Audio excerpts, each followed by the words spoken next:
Make sure. Yeah. Hi guys, and welcome to another episode of Convos on the Pedicab. I'm Alex Stranger. I'm here with a very special guest, my good friend Bobby Levinski. Bobby is a lawyer for Save Our Springs, and he also ran for city council in 2018. You know, before we get started, both of us are having to be wearing masks while we're doing this. Bobby, his mother's coming into town, and she is one of the people that's at risk for having like bad symptoms of COVID. So, I'm wearing this mask out of respect for Bobby for wanting to actually come on the show. And, I don't think mask wearing should be mandated by the government in any capacity. But I do think as a human being, you should, wear that mask out of respect for people if they want you to wear it because of like a health condition that either they or someone that they love tends to have. So I think this whole mask wearing thing, it should really be about communication, and we should have clear objectives as to when to wear a mask and when not to wear a mask. And we should just have an honest discussion about that. But that being said, let's introduce Bobby. And Bobby, if you want, tell us a little bit more about yourself. Thanks for having me on. I think I'm gonna have to get you a mask that fits later. But thanks for having me on. I'm an attorney with Save Our Springs Alliance, like you said. I've been involved in city politics since about 2005, so I think you mostly want to talk about some city stuff. Happy to do that. I appreciate you kind of having an honest dialogue with people, and people of different perspectives should be willing to sit down with each other and have conversations, and we don't have enough of that anymore. So this is a good idea that you're doing. Well, thank you, and I fully agree, especially with all this civil unrest that's happened as a result of the shutdowns. Our government's telling us that we can't go to work, or they want us to stay home for prolonged periods of time, and then when you do that, you wind up just talking into an echo chamber by Jesus Christ, this fucking man. You wind up talking into an echo chamber by default, and it just it creates a division that's culminating into something really horrible. So I'm doing this show to hopefully bridge that gap so that we don't descend into like unmanageable civil unrest, and I just want to do my part in some capacity. Nice. Yeah. So anyway, Bobby, what was it like running for city council? Because we met actually when I was running for mayor, and me and Bobby, there are a lot of things that we disagree on. There's a possibility that we might not vote for the same person this November. Who knows? But the fact, the fact of the matter is that Bobby has always been like extremely nice to me and extremely helpful, and like somebody who's a really good listener that wants to do the right thing regardless of regardless of whatever special interest groups wants him to do. Bobby's somebody that will want to do the right thing because it's his choice to do it. So I really appreciate that. And look, both of us had completely different experiences with running for public office the first time around, in 2018, just considering the nature of our candidacies. But, I was a little sad that Bobby didn't win. So I just want Bobby to actually tell us about the process and, what you learned from it, and just really go share with the world about what it was like running for public office and what you learned from that experience. Well, I can't say after experiencing 2020 that I'm too upset about not winning in 2018. This has been a particularly challenging year for the city council, and I respect everyone up there who's having to work through some very difficult problems. It was great to get to know you in 2018. I think you are somebody who speaks his mind. You are just genuinely honest with what you're thinking. You use, to some extent, I think you use some metaphors to kind of get your points across, and really try to engage people in different ways, and I think that's really appreciated. Politics can be stale, and you bring a little bit of light to it, so it was nice to see that back in 2018, and that's, I think, why we got along. With regard to that race and that experience, one of the things that I love about Austin is it's pretty easy to actually just show up to City Hall and get involved and, start to voice your concerns. And for the most part, people are pretty receptive to hearing you. I had that experience when I was 18, 19 years old showing up to City Hall, and I was taken seriously, and I appreciated that. And I think that's what's the great part of local government is it's so connected with the actual voter that you can literally wake up one day, say that you want to get involved, and start making a difference. Yeah, and that's 100% true, and I'm literally living proof of that. You know, I talked about building a dome over Austin when I first ran, and even I was taken seriously to a degree. You know, after the mayor's race. Well, it would have solved COVID, right? It actually probably would have solved COVID. That's crazy. And even with the whole, like, giving APD flamethrowers, you actually had mayors in Italy that were serious about giving flamethrowers to their police departments to enforce quarantining. If you didn't read about that in the news, like, there were some Italian that mayors was literally a... That was a thing. That was a factual thing that was occurring. Wow. Yeah. But anyway, even when I was running, you had the city blocked off cars on Rainy Street for like 2 months for the pilot program this past year. Pilot program for what? I'm sorry. With Rainy Street, they blocked off cars and only allowed electric vehicles and pedicabs and like golf carts to go through the barricades. And I really do believe that it was because of the message I conveyed as a mayoral candidate in 2018 that they went about like finalizing that. So, nice. You know, they will take you seriously if you voice your concerns and if you're consistent about how you do it and you make sense and you are respectful, but you also have to stand up for yourself. And I think that's my take on all that. Yeah, absolutely. And you know, it's not often that we've had pedicabbers get involved in local politics, and I think that the perspective that you can bring with that too is really important because oftentimes it's people that have worked in different jobs where they're working behind a desk and not necessarily experiencing real life. So yeah, no, I agree. Were you like surprised by like how the results of the election turned out in your district? No, not quite. I knew that it was going to be pretty close to all four of us getting about 25%. You know, when I jumped in, my big motivation was to replace the incumbent. So I was kind of excited to run against the incumbent, and then she decided not to run. Mm-hmm. So that took a little bit of the fire out of my race. But, because... I thought it was really important for a Democrat to get elected in District 8. We had two other strong Democrats in that race. And even actually Frank Ward, who was the Republican, I got to know him really well. I thought he brought a really important perspective to the table, too. And had he won, he probably would have done a great job, too. So it kind of turned into from a race that I was kind of trying to challenge the incumbent and replace her to one that I actually started to get along with the other candidates pretty well. And for the most part, the three Democrats, we had very similar perspectives. We would all consider ourselves environmentalists. We would all consider ourselves kind of more socially minded. And, there were different degrees within that. But I'm happy that Paige ended up winning. So here's the thing about Paige, though. And I think it's kind of weird how Paige won because she was never at any of the forums. Well, that was a strategy, right? Right, but was she was smart. never even invited, and it was like almost as though she campaigned for the runoff. And she's also like the girlfriend or the fiance or something of like this guy named Ed Espinoza, who's a very powerful figure in the like Travis County Democratic Party. Well, Ed has got a lot of experience with Progress Texas. He's definitely a well-experienced campaigner, and I think that part of her strategy, which worked, was instead of participating in the hundreds of forums that all the city council candidates have to chase throughout the process, they were block walking and getting more connections with the voters. I know Rich and I both lamented on during that campaign that we wish we had more time to actually go speak with the voters themselves rather than going to forums up in North Austin for a district race in Southwest Austin. Sense. A lot of that stuff makes no sense. Yeah. It really does. One of my first forums was like the Asian American Resource Center. Yeah. And I'm just like, I bombed at that one, yeah. But. I actually, what's funny? Those guys like really liked me. One of those guys said he was going to donate to my campaign. Great. That's what I was saying, but then I don't know if he did. But I'm just like, dude, like, Asian Americans are 7% of the population in Austin, and I live in an entirely Hispanic district. Like, going to that forum is not really going to do very much for like getting people in my district to want to vote for me. No, and that's the challenge.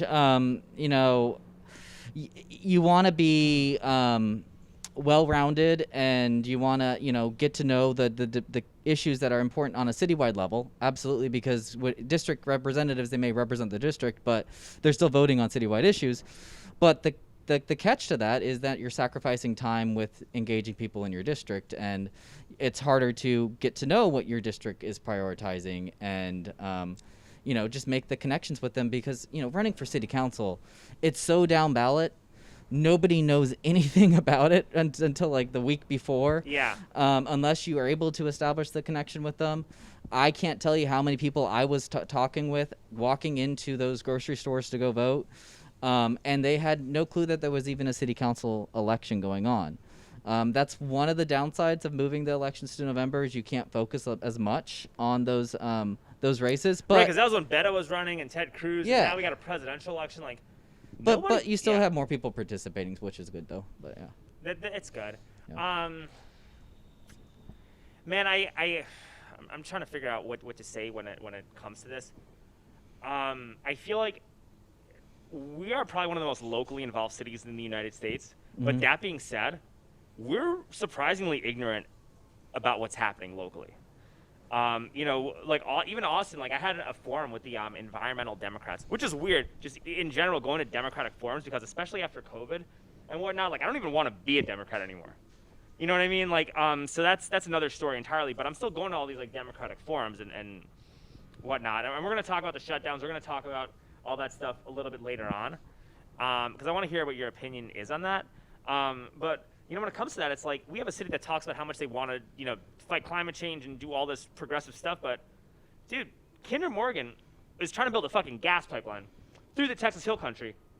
And for a city that focuses so much on that, they barely said anything about these guys building a gas pipeline within our backyard. And I know that they have very little power in terms of how they could stop it, but they could still file lawsuits. Well, they did file a lawsuit. Yeah, but they should have done that right away. And they barely even mentioned it. Like, dude, Greg Casar is a pretty influential person. Mayor Adler has like 30,000 Twitter followers. Why are you not talking about this? Like, if people in Austin knew about what was happening, you would have widespread protests about this pipeline, and that's what we should have been doing.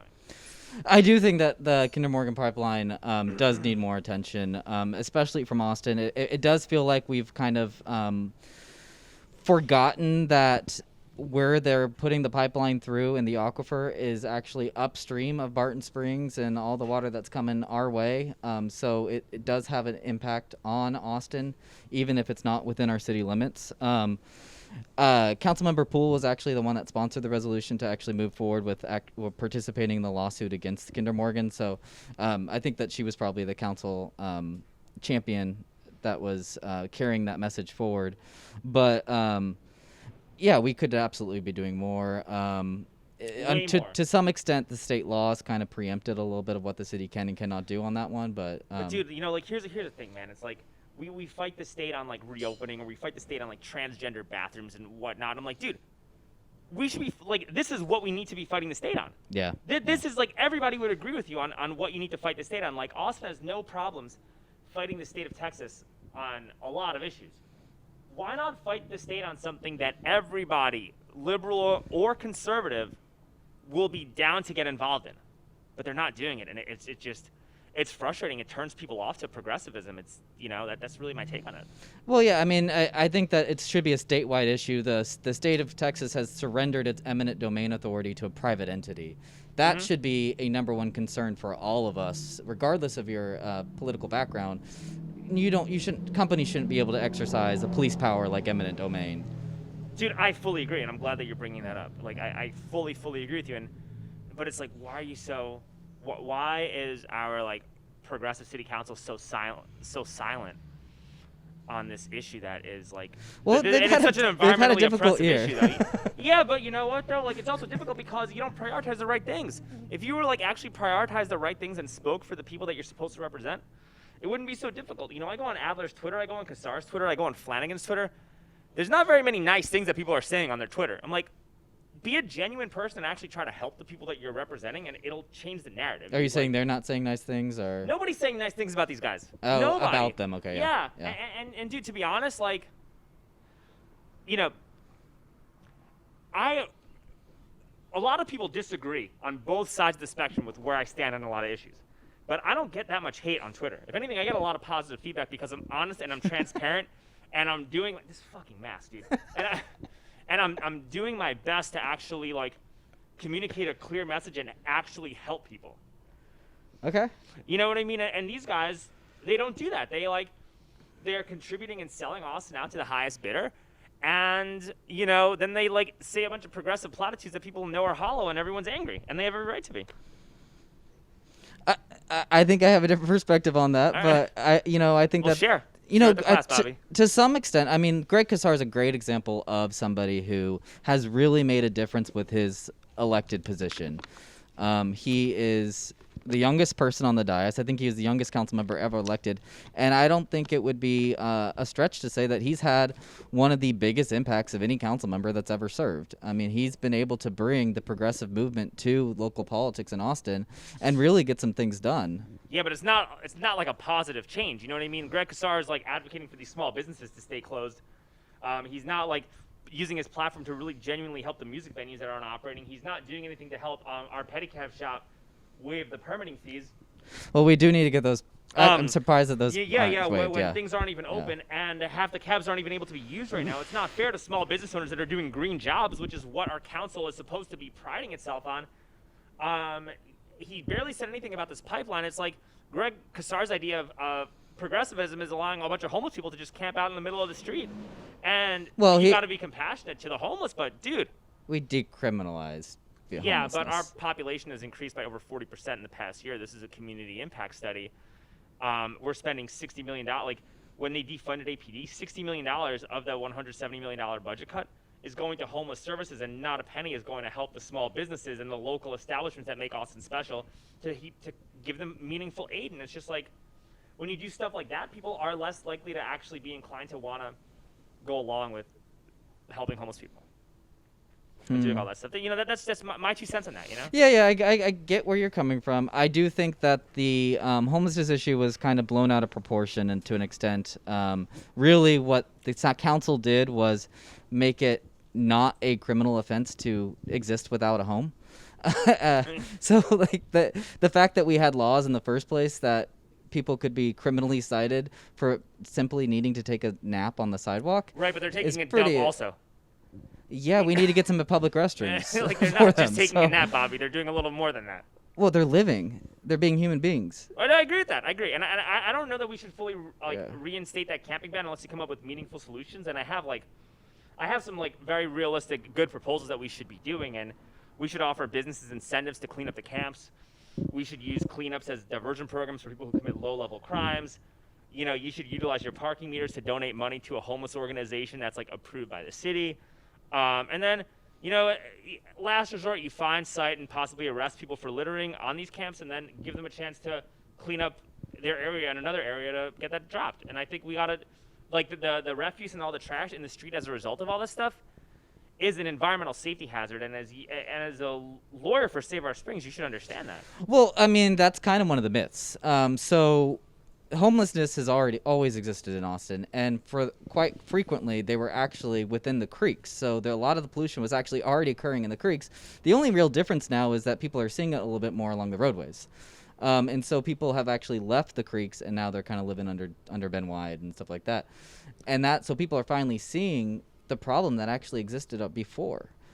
So from our perspective, what SOS has tried to focus on is getting things like public restrooms so people can defecate in privacy.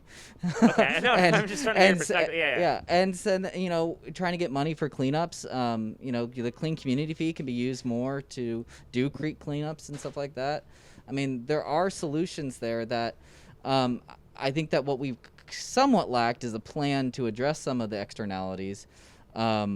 But just blaming the homeless for being homeless, I don't think is the solution. No, I don't like it. I don't like it at all. But I do feel like they are kind of weaponizing the. I feel like the city's kind of weaponizing the homeless, and it's kind of being used as a means of expediting gentrification. And I also feel like the city's using homelessness to just kind of hide how cozy they are with these big time real estate developers, and it makes them feel like or act like they're progressive while really just doing the opposite and perpetuating this neoliberal agenda. So that's really my take on a lot of that. I have no problem with the homeless at all. Most of them are cool. I pedicab downtown. I'm friendly. I got along with a lot of them for the most part. I have my criticisms. We went in on it with my last guest, I don't think you should enable vagrancy. I think you gotta address the rehabilitation stuff. This shouldn't be a destination city for homeless people, and we gotta do better about that. But I agree with you, man. Like, I don't think these guys are like fucking scary, horrible, bad people. And maybe I'm like a jack dude with cauliflower ear. It's a different ballgame for me. You're a what with Maybe I'm cauliflower? like some jack dude with like fucking cauliflower ear. You know what I mean? So maybe it changes the ballgame. But like, I'm not like.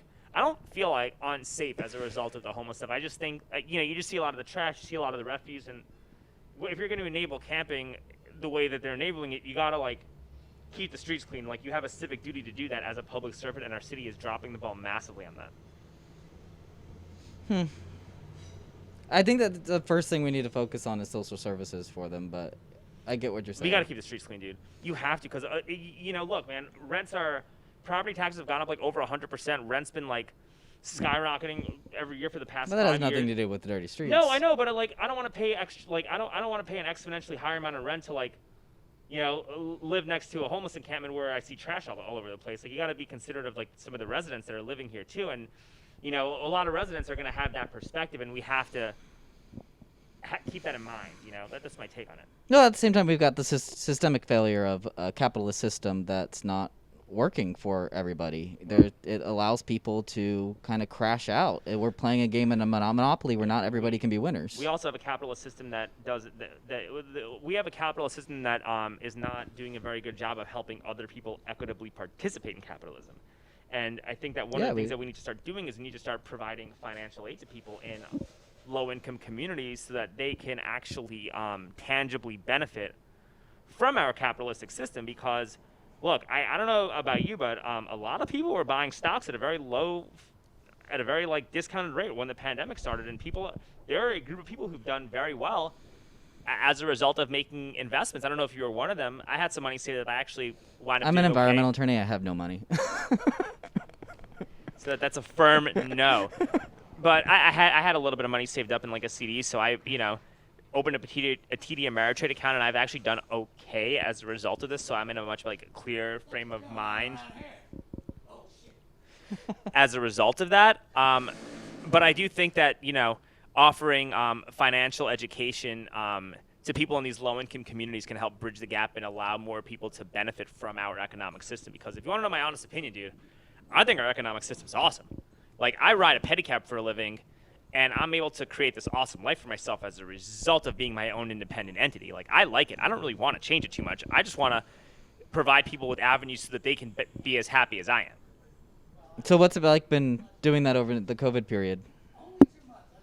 What do you mean? Like, what's the impact you felt over the COVID so far with your pedicab business? I mean, honestly, it's not like look, I wound up getting unemployment like when the whole thing started, so that helped out a lot. Score for socialism, okay. Well, UBI is good, and at the end of the day, man, if you're going to tell somebody that they can't work without providing just compensation for them as a result of them not being able to run their business, that's a fucking human rights violation. And one of my criticisms of the city in terms of how they shut down is that they had no plan in place to help the people that they were putting out of work.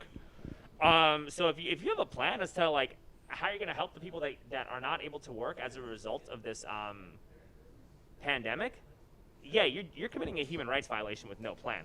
So I think that we shouldn't have ever shut down to begin with, but if you're going to shut down, you better pay me for not working. Like, there's no other choice. You have to. Has the city reached out at all with any like programs that pedicabs can apply to help get by? I mean, there's like a Rise Fund, but it's only a select few people benefit from that. And, like a lot of people wound up getting CARES Act stuff, which kind of worked in our favor, and it helped. You're talking about like $1,200 or whatever it was. No, or like $600 like unemployment. Oh, the unemployment, yeah. Which helped, and like, it's okay. Like, it's not horrible. There's not. Is that still running right now? Is that 400? No, that's done. That's done. Okay. That's done. But it's not like there's not too many people like out riding, and a lot of people are really like want to go out and help the small businesses. So there's like a different attitude, and there's a different type of customer that's out that like really wants to give it back. So I'm appreciative of that, and that's kind of helping. But look, man, I had money saved, and because I had money saved up, I like bought a bunch of stocks. I bought like Penn Gaming. I bought DraftKings. Like, some of those companies are doing well. You know what I mean? Like, I'm actually not doing DraftKings did better? even though there were no sports going on? Well, I bought it. I bought a call option for it at 40, and now it's at 50. It's at 55. Nice. Because they are sports, and like Michael Jordan is like a partner, and they signed a deal with the Giants, and they got an ESPN contract, and like week 1 was their highest betting week. Nice. You know what I mean? So I was reading a lot about financial stuff, and I was just trading some options here and there. So I'm not doing horrible from it, but I'm only one human being. Like, this isn't about me. This is about the people I work with, Yeah, absolutely. One of the things that I think the city could be doing a little bit more, just yesterday, the city council voted to start the expansion of the convention center. Yeah, why? Why would you do that right now? We're in a pandemic. Like, that money should be used to literally help all the small businesses that are not operating. Like, that should be on the back burner, just like this Project Connect thing, too. Well, with regard to the convention center, I know in 2 years ago when we had the proposition that Unconventional Austin put forward that would have forced the city to direct the funds to the local artists and the local venues, and it got turned down by the voters, 54% to 46%, was a pretty close vote, but it was characterized as this like conservative conspiracy or whatever, but at the same time, that was the solution for COVID. We had the money to support the tourism industry. We had the money to support the hospitality industry. I have a friend over here that has a hotel that basically had to shut down for a while, and she lost a lot of her employees as a result of it. I won't say that because I don't want to. Yeah. I know, right? But I mean, she's a local operator, growing her own business, and she felt a little abandoned by the city at first. I don't know what the current status is of that, if she's been able to get some funds or to help her through that. But, to me, if the hotel industry didn't want to at least invest in the local venues that made Austin special in the first place, at least be helping your local hotels. But too often they're looking at just the big ones. It's dominated by these downtown hotels that want to see the big business of convention coming through in a few years. They're not worried that people are struggling getting by right now and not willing to take risks. The only people that would be challenging an action by the council to invest the hot funds into local venues would be the hotel industry lobbyist that got those rules adopted at the state in the first place. So the people who lobbied for the restrictions to restrict the funds to help local venues are the same people crying foul when we want to use those funds now to try to, in emergency situation, to help people. It's a little bit of a shame that we keep just kind of catering to them. Yeah, and I think that people have definitely grown up a little bit, and I do see a shift in perspective from those people, because I think COVID is waking people up in terms of the importance of small business. I think, now that you see, look, if you see a whole bunch of like small, iconic local venues closing as a result of this, guess what, man? People aren't going to want to go to your fancy hotel and have a convention here, because one of the big things that makes Austin like the way it is are our small businesses. Like the whole saying of keep Austin weird is about our appreciation for small businesses. And if we lose that, we're just another city. No one's going to want to come here for a convention. No one's going to want to come here for their bachelor party. No one's going to want to come here for their bachelorette party if we just become another big city. So, and they're crashing left and right dude, now. I mean, yeah. Just Mothers, like a staple of vegetarian cuisine in Austin, is saying that it could be only one more month of operation. I mean, this is money that we could be generating. We could be using. We could be promoting Mothers. We could be saying, "Hey, come to Austin, visit Mothers with our hot funds." That is something that's allowed in the statute, so and why aren't we council doing can that? take that action now, because they want to move forward with the expanding of a convention center. And this is why nobody likes them. This is why people like Kassar and Adler and Flanagan and those guys get so much fucking hate on social media, because they are full of it, and you can just see it through their actions. I don't think that that's why they're doing it. I think that they do see a business opportunity with the expansion of the convention center. I think it's a mistake. It's a huge mistake, and it's not even a good business opportunity, because if we lose our local establishments, nobody's going to want to come here to do business. I completely agree with and that. And everybody's moving here because of our local culture, and everybody's moving out of New York because of corporatism. If we adopt the same model, 10 years from now, we're going to have exoduses from Austin, not entrances into Austin. Well, I mean, we are having exodus in Austin. It's just we're picking the winners and the losers, and unfortunately, it's these long-standing businesses that are becoming the losers in this economic scenario. Yeah, it's really sad. It's disgusting to me, and it makes me very like upset and angry and whatnot. Yeah, that's the one that I do. I get a little upset about too. Yeah, I mean, the money's there, and it just takes a little bit of bravery by and the council. Yeah, which they don't have. They don't have. And it's sad. It's sad to say, but they just don't have it. You know, and to be honest, man, I like people wanted me to protest like a couple years ago about the convention center expanding. And I was like, hell no, dude. I want the convention center to expand because that helps me make a living with more people coming for conventions. This is putting money into the local Austin economy. But, you know, now things are changing because, you know, our local venues, the things that make Austin special, the things that make people actually want to come here for conventions are being threatened so much that we got to reprioritize and give money to those local venues first and foremost. And then in a couple of years, let's revisit those things. You know, like I'm not against expanding the convention Yeah, center. I mean, it's always an option that's on the table, but right now we have an economic crisis. This is an urgent matter. Yes. Yeah, like I'm not against expanding the convention center. I don't think it's a horrible idea.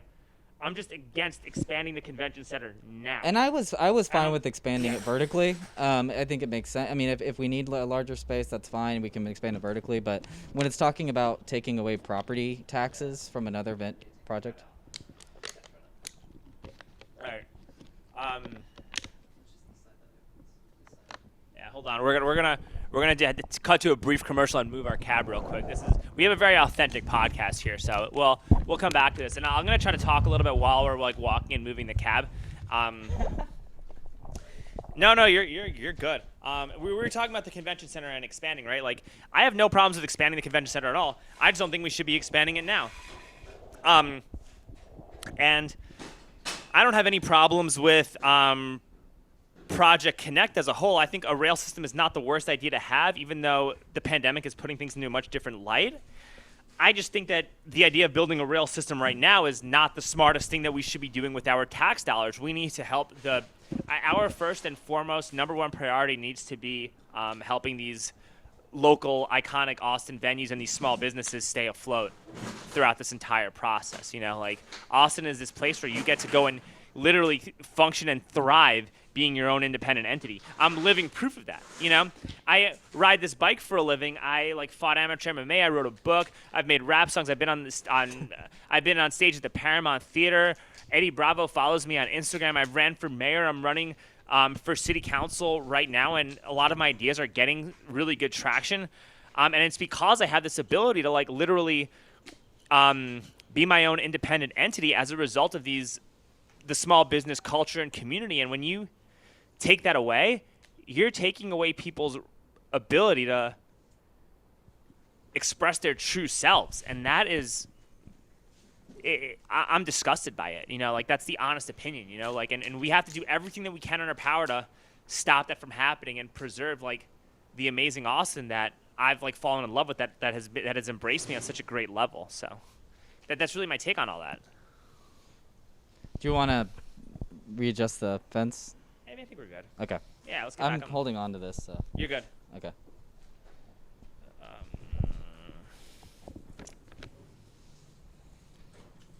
Yeah, we're good. I'm not as good as improv. No, we're good. We're good. Are you still connected? Yeah. Oh, okay.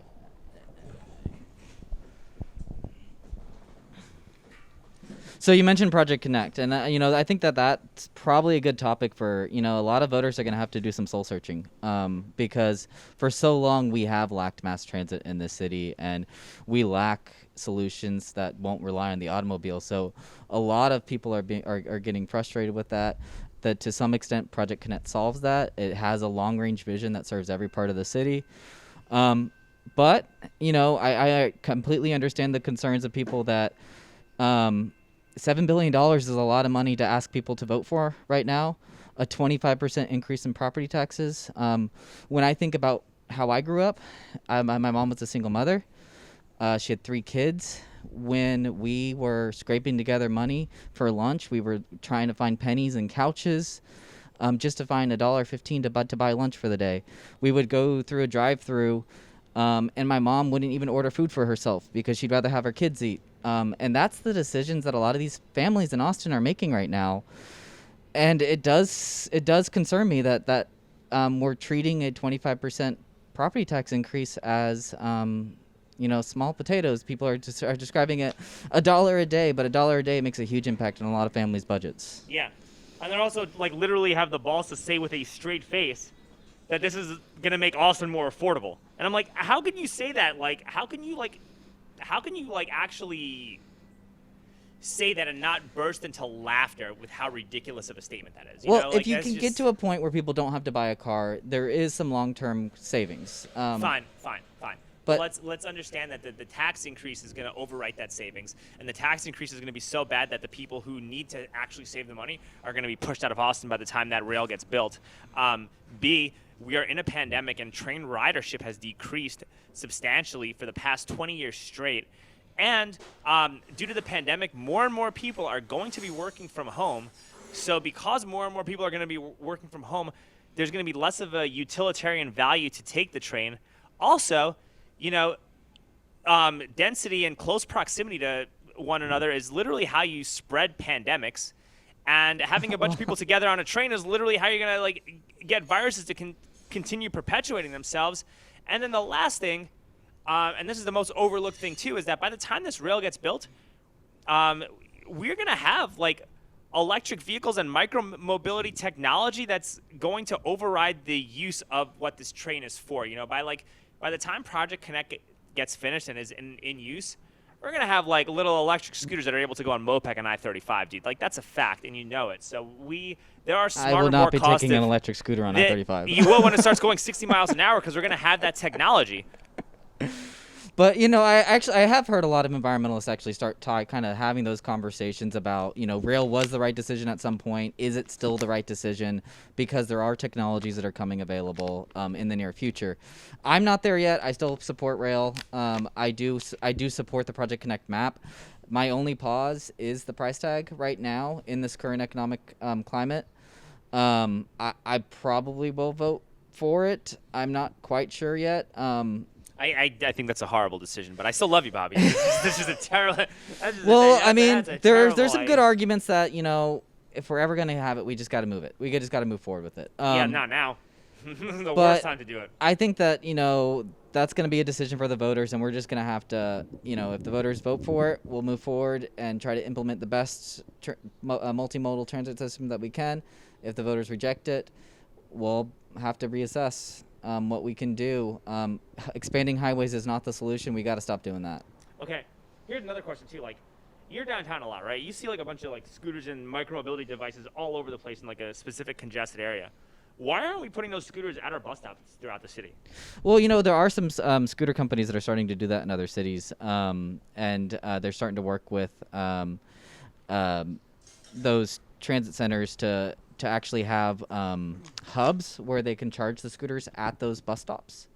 That might be a good, when B-Cycle went out, they left infrastructure there. I think that there was some sort of RFP for somebody to take over those stations, but that type of model could work because those micro-mobility scooters do solve a really important part of the transit network, which is that missing mile, if you want to use the hot topic terms, but yeah. It's that last and the first mile of transit that gets you to the bus stop, and it is a great solution for people who can ride them. Yeah, and I also think that the Cap Metro should be building little racks for those types of mobility devices if you want to take it on the bus with them. Yeah, I don't know what the companies are thinking about that, but yeah. I don't see why that's bad. I feel like that's going to help with Maybe. the environment and help with congestion. Why not? It can't hurt. I don't see anybody being adamantly against that as an individual to say, hey, we're going to get these buses to build little special racks for micromobility. They have it for bicycles. Just add on to it. Yeah, I've never tried to put a scooter on a bike rack, so I don't know how that would work. Well, yeah. Look, I think that we have the ability to explore that option. I don't think that that's too far-fetched of an idea. I think it's smart.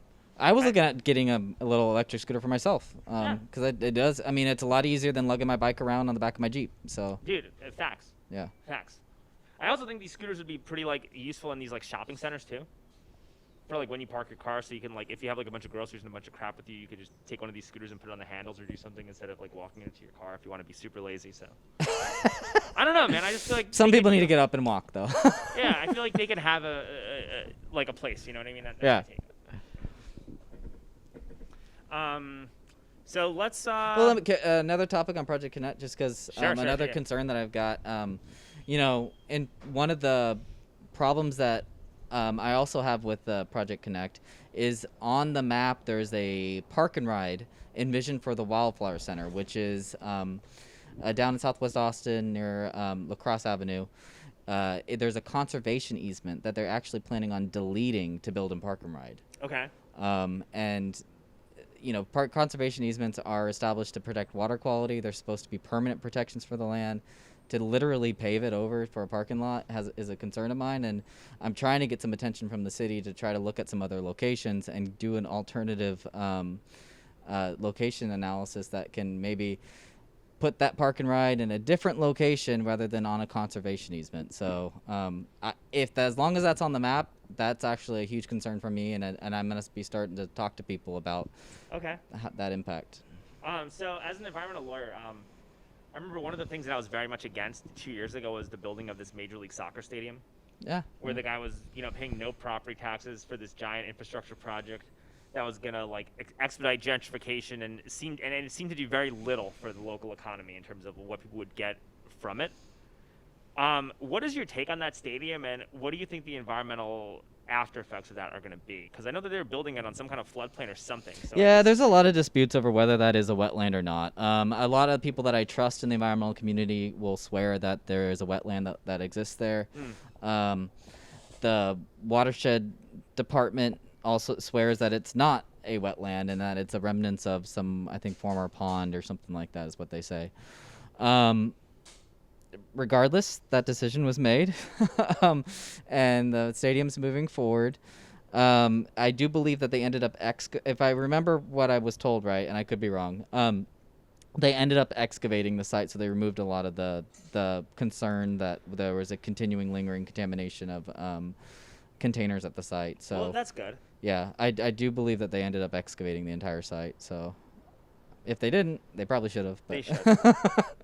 Yeah. What's your take on this? How did you feel about that soccer stadium? What was your take as a local and as someone who's here? I was kind of torn. Part of it is I love soccer. I'm a soccer player myself. Okay. But I was a little bit concerned about using the public resources in that way. To me, I think the better model, if people are asking money from the city, we should be demanding equity in that project, just like any other investor. Yeah, so no, we put money in that project. We should have a share of the profits. And then we're not really getting that, and that's it's like they're taking and not giving anything back. Well, we do get the stadium once they complete for 20 years. But I mean, we do have ownership interest in it. But I was kind of thinking we'll get more of an economic interest in it. We should, and I think that there's got to be a way for locals to benefit from that, and they're not. With expanding the convention center, we benefit. Like I physically will benefit from that with all the tours, with all the conventions.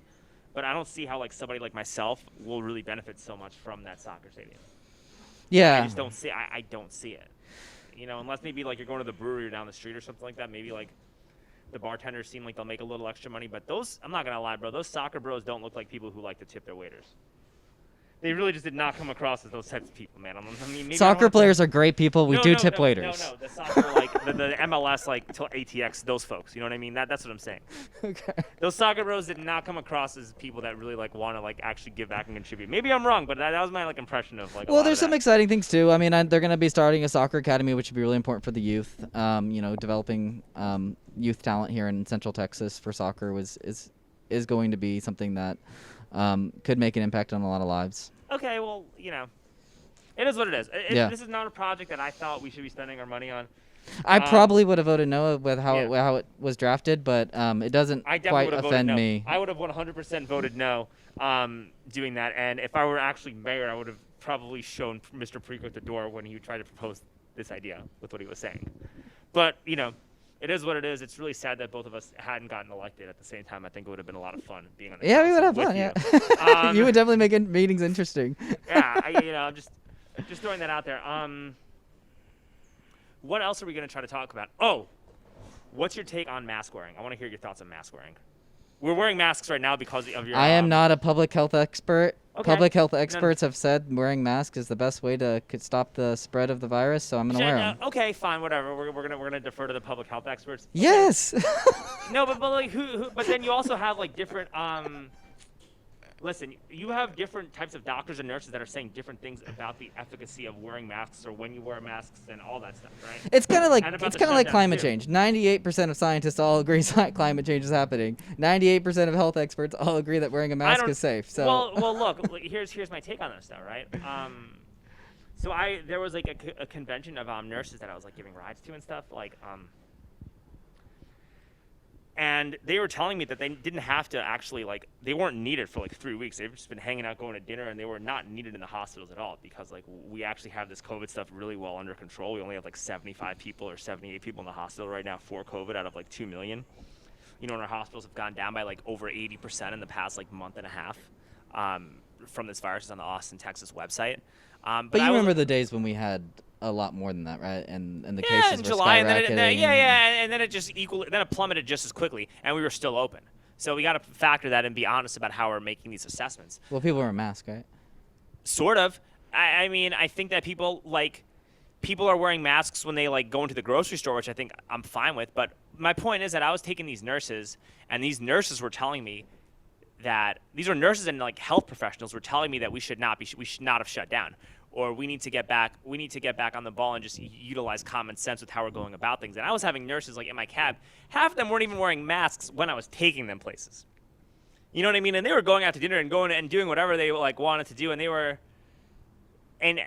fine. You know what I mean? So I think that like I've been around a bunch of nurses and health professionals, and they were telling me that like we shouldn't be closed. We should not be shut down. We're ready to get out there. Like your body also produces T and B cells as a result of fighting this virus, which spreads immunity at a much faster rate than people are saying. There was emails in Nashville. I don't know if you saw this that got leaked, where the mayor was actually covered up not how many cases there were in the bar, but how few cases there were in the bars to keep them closed. So, do you think it's harmful to wear masks? No, I don't think it's harmful, but I think we need to have an honest discussion on when you should wear a mask and when you shouldn't wear a mask. Well, why would you not wear a mask? Well, I don't think you need to wear a mask when you're in your car, driving by yourself. By yourself, yeah. I don't think that the order requires you. It doesn't. But I see a lot of idiots walking around driving their car with their mask. Well, I just forget. I mean, I've been wearing this thing for 6 months. I just forget it's on. I think it's pretty silly. So I think we should have a frame that this should be talked about in the framework of reality. I don't think you should be wearing a mask while you're exercising. Oh, I disagree with that. I don't think so. I think that's that if when you're you're walking, exerting the most force on your breath. Get out of here, dude. Then exercise away from people. How do you do that in a gym? Huh? How do you do that in a gym? Work out 6 feet away from people if you can, or when you're exercising outside. I don't understand why you're wearing a mask when you're going for a run outside, breathing in like fresh air, and you're exposed to vitamin D and whatnot. I don't see the point of doing that. When people are walking their dogs by themselves with no one around them, you do not. I appreciate the fact that you're exercising concern for the general public, but you really don't need to be wearing a mask when you're by yourself walking your dog. Is that required by the order? I don't do that. Well, it's not, Okay. but people still do it, and I think people just need to understand like when it's effective to wear one and when it's ineffective, and we just have to have an honest communication about that. That's all. It's not required. And to be honest, if I'm walking down the street by myself, I don't have to wear a mask because I'm technically exercising. And a lot of people don't even realize that anyway. But that walking is important for your health. no, that like you don't have to wear Yeah. a mask while you're walking like outside, you know. But I do think that while you're in like a grocery store, you should put a mask on. When you're around a bunch of people in the grocery store, if you're around somebody who's like vulnerable, you should probably wear your mask. Well, when that's you're generally around, when you're in yeah. public, you don't know if anybody's vulnerable, right? Well, you So can see. That's why if it's somebody's, important to wear a mask. You can see, and there's Well, also you don't necessarily know if they have asthma. Or... Yeah, but there's reciprocity too. Like if I'm walking around downside and someone's not wearing a mask, I'm not going to put my mask on somebody who's not wearing a mask because they're already assuming the risk. But if I see somebody who like might be wearing a mask, I might put it on. Or if I'm like going to order food somewhere and I'm going to go like sit down at a restaurant, I always put my mask on when I'm talking to the waiter or the bartender just for a second out of respect. Yeah. Well, that's good. Yeah, I always do that. But I mean, like, if you're, farther than 6 feet apart from people, or if you're like walking around outside by yourself, or you're walking your dog, or you're driving your car, You do not need to wear a fucking mask. It's just an I doubt exercise. anybody's getting cited for not. Wearing a Nobody's mask getting in this event. nobody's getting cited Yeah. for wearing masks. But I see people doing that, and I think that we should just have a realistic discussion about when you should wear one and when you shouldn't. Does it bother you to see them wear a mask? It's kind of like individual liberty, right? If they want to wear one, they can wear one. Yeah, I don't give a shit. If you Okay. want to wear one, you go be yourself and you do it. I think it's a little silly with how people are going about it, because nobody really understands when you wear a mask, when you should wear one, and when you shouldn't. And I don't think that like it should really be legislated by the government too much. But I don't see how you do it without government intervention. yeah, but no one's even enforcing it anyway. It's education based. No one's enforcing it. And I also think that masks. Here's another thing too, man. When it comes to communication, I think that mask wearing kind of does provide a barrier. Even though I'm wearing it like, and I'm trying to keep it on. It's just this mask is just. And I'm wearing it because you're my friend, and I'm doing it out of respect Yeah. to you because you're my friend and stuff. But I think in general, when you're like have prolonged mask wearing, it does kind of provide a barrier to communication. Well, I mean, you lose a lot of facial expression, right? Yeah, you know, and there is a little physical barrier, like your voice is being silent, like you are being blocked off. And I've heard stories of how people who are hearing impaired are have affected problems by hearing. it. I was at Home Depot trying. Well, to, I was talking about more of they can't read lips, so yeah, they've been impacted. And that's a problem too. Also, it is kind of hard to breathe in this. It is hard to breathe. You got to get a mask that's comfortable. And you know, this is probably not the most safe mask of all the world, but it's at least a mask. It's comfortable, and also I think if you're like exercising super hard, and if you're doing like circuit training or you're running, even if you're in a gym, I can't wear. You're not getting you're not getting enough oxygen to your muscles while you're wearing that mask if you're exerting yourself super hard. So there's like a balance, man. Like, and I think the problem with this mask wearing stuff is no one's having the discussion in a realistic, sane, coherent type of way. Everyone's so polarized about it, and I think there are times when you should wear a mask and there are times when you shouldn't, and I think that's what the discussion needs to be had. As long as you agree that there's times that people should wear a mask, yeah. Yeah, I think you should wear it at Home Depot. I was walking around Home Depot and I almost would wear a mask in Home Depot no matter what because of all the shit that you're breathing in there. That's true. Yeah, there's a lot of particulate matter going on there. Yeah, but I think that this mask mandate should probably, if this mask mandate is extended past December, I really feel like it's no longer going to be about a virus. We'll see what happens. I mean, I'm hopeful that you know, with the school starting up again, the university starting up, we're not going to see another spike in cases. I think you will, but you're not going to see a spike in hospitalizations. We're seeing a drop in hospitalizations. And I think even if you do see a spike, you know what happens when you see a spike? With how the virus is circulating itself? You'll see a drop within a month anyway, and I think people are definitely weaponizing this virus more than they should be weaponizing it, and it's very it's concerning and it upsets me with how it's happening because it's literally affecting my ability to make a comfortable living, and it's making me feel like you're actively pushing people like me out of Austin. Like that's honestly how I feel about this whole situation. I do think that I don't think it's a concerted effort, but I do think that there's a lack of understanding of the impacts on local and small businesses and the urgency for immediate relief. A lot of businesses are struggling. I work for a nonprofit. We're struggling. It has impacts for all of us. All right, Bobby. Last thing before we wrap up. As a member of the LGBTQ. Yeah, I'm gay. Yeah. How sad are you about the fact that we're not having the gay pride parade? On a scale of 1 to 10, and don't lie. Everyone's watching. Your friends at Rain and at Sellers. Well, I do wish Rain would open back. I mean, I'm too old to go out anymore, but oh, come on, man! I'm sure you'd clean up. I do Sunday fun days. Dude, I think you and Jimmy Flanagan need to go hit up the town. I know. Here's the thing too, man. I know Jimmy Flanagan's. Dude, he's as gay as they get, and I love him. Look, I think he's a horrible politician, but like I think he's horrible at his job. But like I've hung out with him and I got drunk with him before, and I enjoy hanging out with him. He just happens to be really bad at his job, and he shouldn't be governing us. You know, that being said, it's like, dude, you and Jimmy Flanagan should. I feel like you and Jimmy Flanagan definitely wants fucking Rain and Sellers to reopen, and I wish he would just go out and share that with the class and be honest. Well, we need to be helping them. If the state government, because even it's the state orders too, won't allow them to open up, we need to be helping them economically. This is hurting Jimmy because. Believe me, dude. I do love the Pride Parade. I do love participating. We need to have that. Yeah. We need to have another one. We need to have those parades are awesome. And what people don't understand, there's all these BLM protests and whatnot, and look, man, there's a lot of problems that are happening with the black community from like a wealth standpoint, how they feel they're being targeted by the police and whatnot. But nobody understands, man, gay people were historically persecuted for a very long time. And we shouldn't forget that in these parades and these festivals, like serve as a reminder of how far like that the gay community has gone to like achieve equality. And we should that lesson should not be lost on us. And it's a fun lesson. So why are we not? We need to figure out a way to reschedule those parades immediately and have a second one next year. Pride survives. It'll be back. And well, I'm remember, sure. it should come back twice because it's a great event, and I'm very upset about. I feel like it's almost homophobic, Bobby. What? That they're not doing the Pride Parade. You know, that's how I feel. It's almost homophobic. I do not agree with that, but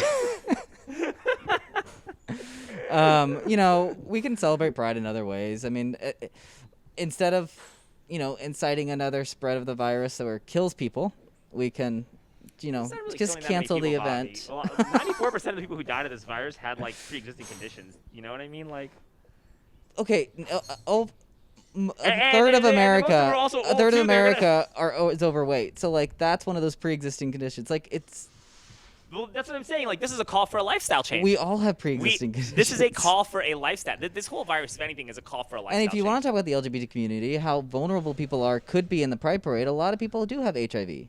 And that is a pre-existing condition that makes them vulnerable to the spread of a virus like that. And That's actually a good point. I can't really. Yeah.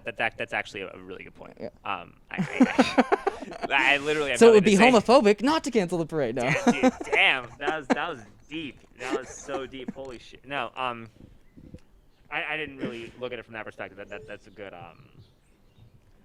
analogy. But I really think we should look into having two parades. I think next year. That's a Yeah, I mean, gay people love to party. We'll be happy to have as many Hell yeah. parades as the city will Dude, support. Pride Week and like the Pride parades are one of my favorite events to work. Like, I don't mind multiple events like that during the year. Like, dude, the gay community are some of the best tippers I ever encountered. Like, I would love for there to be more events like that. Like, are you kidding me? Yeah. Let's just make the convention center a gay convention center. Dude, whatever, man. They'll Get probably on go it, to- Jimmy. You know what, man? They'll be going to all the live music venues. Yeah. They'll go to all those venues. They'll show out. Like, dude, gay people have so much disposable income. It's fucking ridiculous. Well, Not to be making stereotypes, but That is a because of like stereotype, the yeah. family, like the double income, no kids. Yeah. yeah. A lot of gay there's- people have kids now, though. But yeah. No, I'm all for more gay events in Austin. Just from a business standpoint, I think it would be great. I'm not. You're not going to see me, and I'm pretty conservative in a lot of ways. You're not going to see me objecting to that shit at all. Yeah. I'm like, fuck yeah, make it happen. Do it. All right. So we've decided 2 Pride parades next year. We should have two Pride. No, we really should. And I'm not even like we're laughing and we're joking around about that, but this is something I'm fully serious about, and we actually should try to figure out how to do that. Like, I really think I we mean, should. to some have- extent we do kind of with Queer Bomb and Pride, but No, but we need like 2 real Pride parades where there's like massive amounts of people coming out and celebrating and stuff. We should have 2 Pride parades. 100%. We need 2 Pride parades. Sounds good. We should do it. I'm glad we're on the same page about this. And like I said, dude, it makes me really sad that like people like Jimmy Flanagan aren't like being more vocal about reopening these Oil Can Harry's or Cellars or Highland or I don't know what he said or not. whatnot, or he's yeah. he's I'm barely sure even he's talking about it. He's former president of Gay Chamber. I'm sure he's connected to gay businesses. and- Well, you're not talking about it. You're not sharing what's happening. And part of being a government official is transparency, and you got to do a better job of sharing that if you're doing anything. So, Jimmy Flanagan, if you're listening, you have a whole community that are standing on your shoulders. Like, do better representing them. or better. continue representing as. Do better, Jimmy. Do better. Anyway, listen, this has been another episode of Convos on the Pedicab. Really glad to have you on the show, Bobby. This is so much fun. You're one of my favorite people in Austin. There are certain things we definitely disagree on, but it doesn't matter. It's about being able to openly communicate with people and being able to communicate with people who are willing to like share their ideas in a very transparent, straightforward manner. And both of us are very similar in terms of how we go about doing that, even though there are certain things we disagree on and there are things we agree on. But, Yeah, absolutely. Save Austin. We got to save Austin. We got to save the music venues. And thank you for having me. I know this is a little bit of more of a rambly kind of episode. A lot of crazy stuff was happening. This mask is bugging me out. Thank you for attempting to wear it. This mask is bugging me out. But you got to be considerate to people because I don't want just one group of people on the show. I want everybody to be on this. I want this to be an open dialogue where we like bridge the divide that we're facing. So, Bobby, thank you, and let's do this again. Let's stay in touch. All right, thanks, man. All right, we're pounding it. We Yeah, can't touch each pound other. it. Yeah. Jesus Christ! Oh my God. Thanks. Fucking